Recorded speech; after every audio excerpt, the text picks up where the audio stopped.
Well, Broncos country, we are 1-0, and that is something that we should certainly be excited about. But yes, Sunday's game against the Titans was anything but pretty, man. Bo Nix struggled. Sean Payton seemed like he was experimenting and doing some crazy, out of character things. The offense was just out of sync. It just was out of sync, and it is week one, so you do expect it, but I think it was a little bit more than we would like to see given the expectations that we have for the team. We are going to do today a deep dive film review into Bo Nix particularly. Why did he play bad? What did he do well? Did his teammates help him out? Did they not? And ultimately, how are they going to improve and clean up, and what needs to be improved and cleaned up moving forward starting this week when the Broncos go to Indianapolis? If it's your first time on the channel, guys, welcome. Consider subscribing if you're not already. If you love Broncos content, if you like film reviews, please let me know in the comments your thoughts, and also give me some feedback. Good, bad, negative, I don't care. Let me know how I can become better at doing these, because I certainly enjoy them, but they are not the easiest thing. So let's dive right into it, man. How do you guys feel about that? All right, let's go. So starting off, I will say this. Sean Payton early in the game, I felt like he did a really good job on the early down play calls, the first down play calls, getting easy completions, trying to stay ahead of the chains. So I'll give him that. But this is one that I really do like as well. So I'll let it roll, and then we'll talk about it afterwards.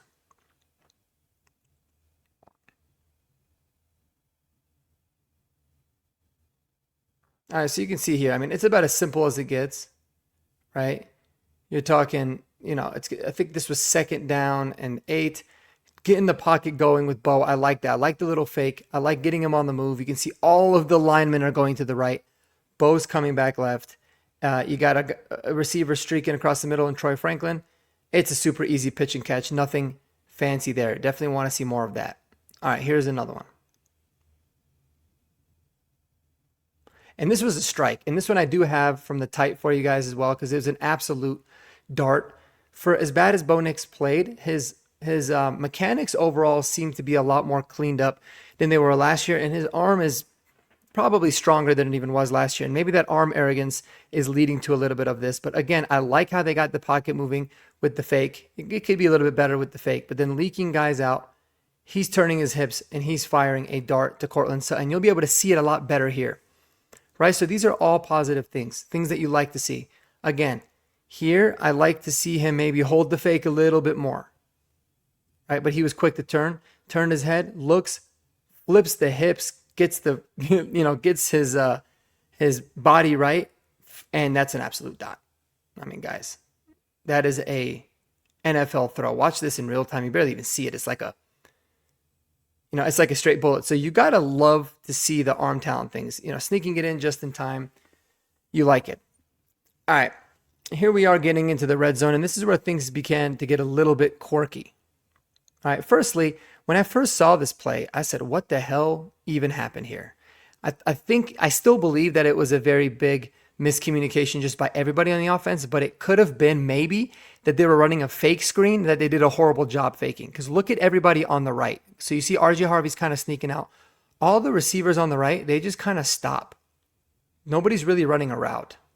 And same over here with Cortland Sutton at the bottom of the screen. It looks like he's just kind of engaged in a block. So this looks like it was just a completely broken play. I don't know what the hell happened there.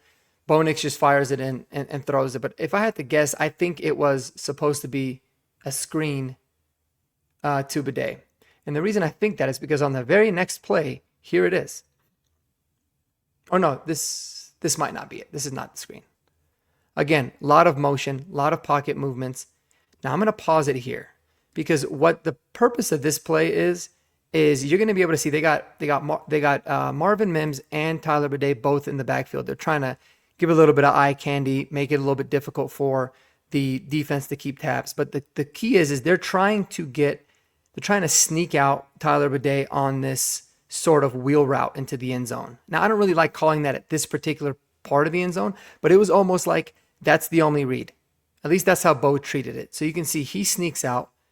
Now he's pretty covered up, but Bo's got Cortland that he could hit across the middle.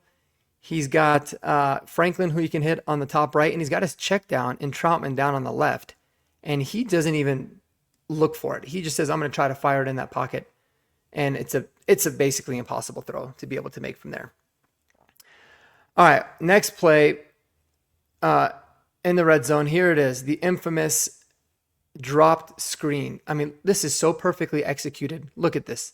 The lineman doing an unbelievable job. These two receivers got the guy blocked. Two linemen are basically going to take on this next defender. This is 100%, without a doubt about it, guys, a touchdown. Right? Now, Tyler Badé drops it. What happens if the Broncos end up starting their opening drive with a touchdown? They get some momentum. It's a completely different game, or at least it could be. But that one was a killer, and it was very well executed, very well timed. I give kudos there to Sean Payton. Really just frustrating that for whatever reason, he decided, I want to play three running backs, even when I complained about it all year. But this one kills me because I think it really could have changed the trajectory of the rest of the game had he caught it. Because that is, look at that, guys. That's a touchdown. No doubt about it. All right, let's move on here. This is going to be it, I believe, from the tight. Oh, no. This one I liked. And this one I put in. Sorry. This one I liked a lot. And I think a lot of Broncos fans forgot about this play because it was unfortunately offset by a really terrible holding call, to be honest with you, on Ben Powers. You'll be able to see him on number 96 here. I did not feel like it was holding. But Bo didn't do him much favors because he kind of stepped up like he was going to run. Ben Powers does let go. The guy kind of sells it a little bit. He pulls up, makes a really good throw to Cortland. I think that's a ticky-tack call, man. I think that's one of those where the lineman did a good job, veteran move of selling it, but I wouldn't necessarily say that was holding. But it was also unnecessary by Bo Nix to be able to step up. I felt like Ben Powers really did kind of get his hands up in time. Regardless, I wanted to put that because you can just see the talent. You can see Bo's mechanics are better this year, man. His arm strength is super impressive, so those are positive things. But he can't get too arrogant like you see on a lot of these, starting with this play. So I'll let it run. All right, again, there's a lot to uncover here. This is obviously the interception that we know about. And there's a lot that goes into this play because I do still believe that Bo Nix is the main cause for this interception. But he's not done any favors by really any of his guys. So firstly, I want you to pay attention to Marvin Mims, who is currently in the slot. You'll see Marvin is trying to run a clear out route. All right, and you can see it here. Watch at the tail end of the clear out route. So he's right there. He's the blur that's next to number 39. My drawing tool is not working. And he's supposed to run this like he's going to get the ball. Because he lets up here, immediately the safety knows, oh, ball's not going to him. So he flips his head. He knows ball's not going there. So that's a really big, it's crazy at the kind of perspective that you start to get once you start watching the film here. But that little motion of him not sprinting through it allows for the safety to know, okay, flip the hip, now look. But here's the thing, Bo Nix is late. This ball needs to be out here. Or it needs to be out right now. Or even now. But it's not out until right now. So he's a little bit late on it. And it's basically a 50-50 ball. Yes, you'd like to see Cortland come down with it. But ultimately that one's on Bo. Another thing is to pay attention to Cortland's route coming across the field. All right, he's crossing the 40 and he kind of rounds it out. Instead of taking it more down and staying about the 42, 43 yard line, he kind of continues to round it off and ends up at the 47, the 49 once the ball's thrown, the 50.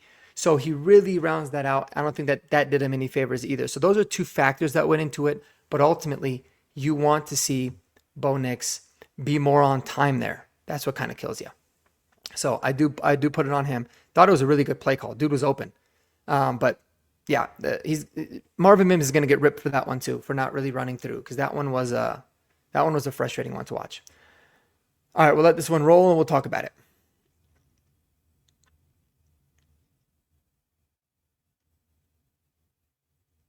Ugh, this was the sack fumble. All right, couple things here. Firstly,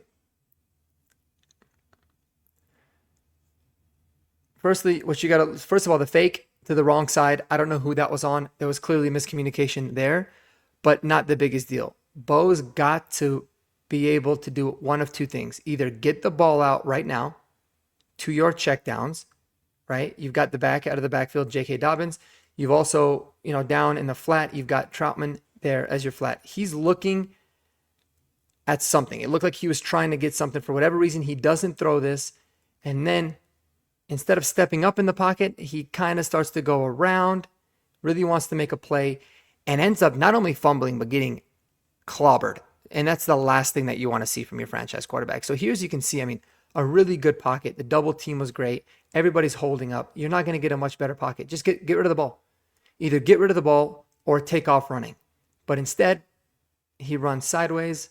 He kind of sees something in his vision, and he runs right into Jeffrey Simmons. Again, a lot of people are going to blame Ben Powers for this, right? Which I can understand. But Ben Powers is holding up Jeffrey Simmons for plenty long.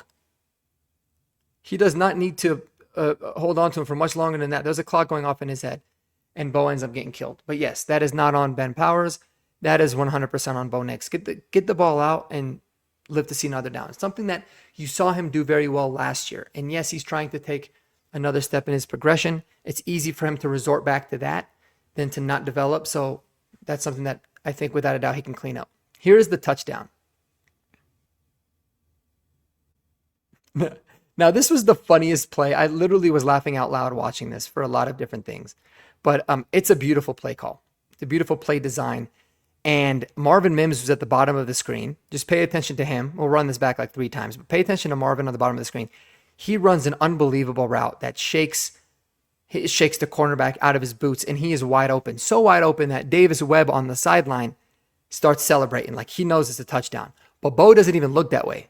Bo is locked in on the double move that Sutton was running, and he goes there. But just pay attention to Marvin Mims right here. Look at the celebration. The coach is all fired up. He doesn't get it. Marvin can't believe it because he's unbelievably wide open. I mean, I'm going to run this back again because he goes out, guy bites, and look at that. That's a touchdown. Well, it's a touchdown regardless. But he doesn't get it. It's fine. Bo elects to instead run it back. Now pay attention to the Bo Nix and Sutton. Sorry, guys. My bad. Sutton at the top of the screen. Really nice route. Pump fake. He got the guy to bite just enough, and Bo throws a very good ball. I mean, that's pretty much the only place that you can put it to go up there for Cortland. So, yes, the end result was very positive. I'm assuming that's where it was drawn up, but he definitely had Mims open as well. So I like that one. And maybe they'll, that might be a play they call several times this year, and they'll have options, especially against an aggressive defense that they're playing in that particular week. But yeah, something that you definitely gotta love. Oh, these ones got flipped. All right, so this is the other interception. This is going to be the sideline view, and then we'll go back and watch it from the type.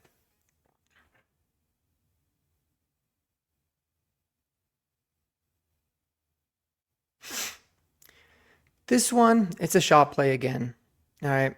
They're trying to get a little bit of motion from Bo Nix in the pocket once more. So he kind of, fakes like he's going to be rolling out. Then he flips his hits. He's trying to hit the throwback here. Well, I mean, it's just really not open. The best thing that he can do there is, either dump the ball off to one of the guys on the left or just throw it away, or try to step up in the pocket. He does none of the above, and he is super late. I don't know what he's seeing here, but he's super late. Oh, no, I know exactly what he's seeing here. I'm sorry, guys. My bad. This is why you're bearing with me. I remember watching this live, and somebody on the sidelines, I don't know if it was Davis Webb or somebody, but they were screaming, court, court, court, like throw it to Cortland Sutton. And you'll be able to see why that was the case, because he is wide open up here. It's basically single high safety at this point. He gets past him. This cornerback bites down to go with Franklin. That is wide open, and that's going for a big gain. Like, nobody's running with Cortland at that point. But instead of doing the top down read, I don't know if it just wasn't in his vision, he wasn't able to see it. Bo Nix forces it into Franklin on a very, very bad interception. And again, I think he got clobbered on that one. Again, another one I think too, man, is the big thing here. Let's go back to the sideline view. I don't like the way he manipulates the pocket very much here as well. Like, I don't like the drifting, like step up here get out of the vision, make it difficult. You can step up and elude Jeffrey Simmons, and it's going to buy you another second. Instead, he's thinking, I'm just going to try to get rid of it. And ultimately, there's no one there. But you can see Cortland right behind Franklin, and man, was he there. So if Bo steps up there and he'll be able to see it, he'll be able to float it down to Cortland. So again, just little things. Yes, Jeffrey Simmons was dominant in this game. It is unfortunate because he is being double teamed here. Right? He's being double teamed. He got hit by Bowles first, and then Troutman came across, and he still was able to get through and got it. So yeah, that's frustrating. No doubt about that. All right, let's move on to the next one.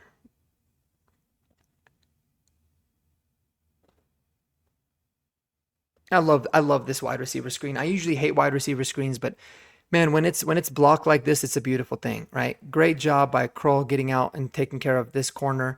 Great job by Wattenberg getting out after the snap and taking care of the other corner. And he's gonna have some room. That's good enough. And that is just a half a step away from being a very, very long gain. So really well executed there by the offense overall. Definitely do not mind that. And then this was Sean Payton bong rip call, the stupidest decision you'll ever see Sean Payton hopefully make as a Denver Broncos coach. But just to kind of paint the picture, you guys probably already know with this one, a minute and 8 seconds left in the game. It is 4th and 7. They can either punt it or they can kick a field goal to go up by 2 scores. Instead, they decide to call a play against zero coverage. Now, their explanation made sense. They said they felt like they were going to be in zero coverage, which means they're not going to have any safeties. And they liked the play call that they had, and that's why they called it. Now, they ended up being right. They were in zero, and the play call was wide open, right? But that does not excuse the terrible decision. And what happens is, and Bo knew it afterwards too. He talked about it. He said, I probably should have thrown it to Cortland. He was probably wide open. But Bo was trying to get rid of it. And he's throwing it to Marvin for whatever reason. But Cortland Sutton is wide open. He is wide open across the middle of the field. It doesn't even have to be an accurate throw. Just lob it up there. Lob it up there to that side like you did to Cortland on this side. And here's the thing. There's a lot of things that could have gone into this. It could have been that Bo thought the routes were flipped, or the receivers got the routes flipped, or whatever it was, because he seemed very decisive there. But regardless, Bo's got to know where to go on that ball. I mean, there's no doubt about it. And unless you're down and not up, you should never call this.